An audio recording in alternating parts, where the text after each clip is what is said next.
to know more about you, your credentials, the schools you attended, and secondly, you said you made money at a tender age. How did you make your money? Well, Mr. Akpati, you know, when I was, excuse me, please. When I was a student in University of Maiduguri, was when I started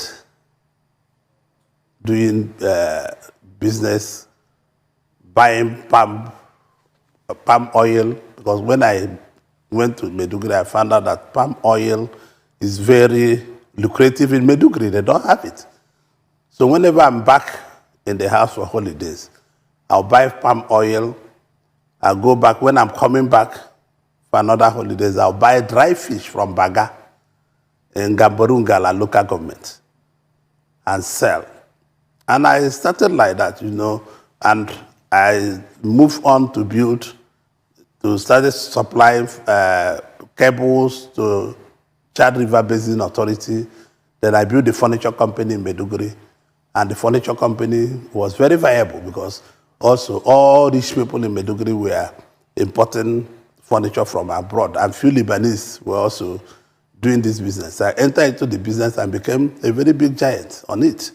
And competed with companies like Santana Furniture, that's a large Brima and co. So, and the retired PAMSEC, Super PAMSEC. So I, from there, when there was this war going on to Chad, some border problem between Chad and Nigeria, President Buhari and President Babangida. Buhari was GOC in Jos, and Babangida was Director of Duties of Nigerian Army. He moved from Lagos to Chad. Luckily, I ran into both of them, and this is how I know both of them. And when this war, I started supplying food to the people in the war front there, the soldiers. They had their food rations were supplied by my company. And from there, when there was a problem in the university, and 14 of us were suspended. I wasn't expelled. And I came back. The school authority led by Jubril Aminu called me back. And I said, no, I'm part of the leadership. And a leader must take all kinds of, a leader must be a dumping ground. I said, no, I will not be able to come back unless all of us are coming back. He called me because he was my father's friend. He called me that I will pay a heavy consequence if I don't go back to school. And I said, no, I wasn't going to go back unless all of us go back. And this is the love people from that area have for me. So I continued going back. I went to Lagos to start dealing on military equipment, armament for the military. From there, we ventured to export crude oil and all the rest of this. Is how I started.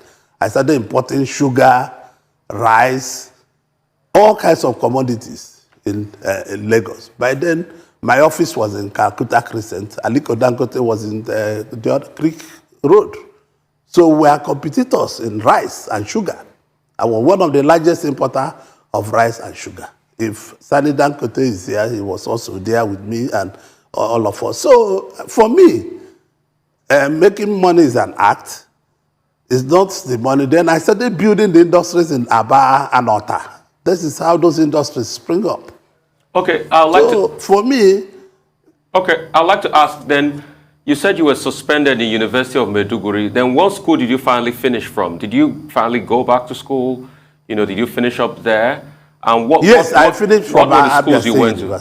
Okay, so you left University of Maiduguri after you were suspended. I went to government college. I went to first Asiama High School, Aba.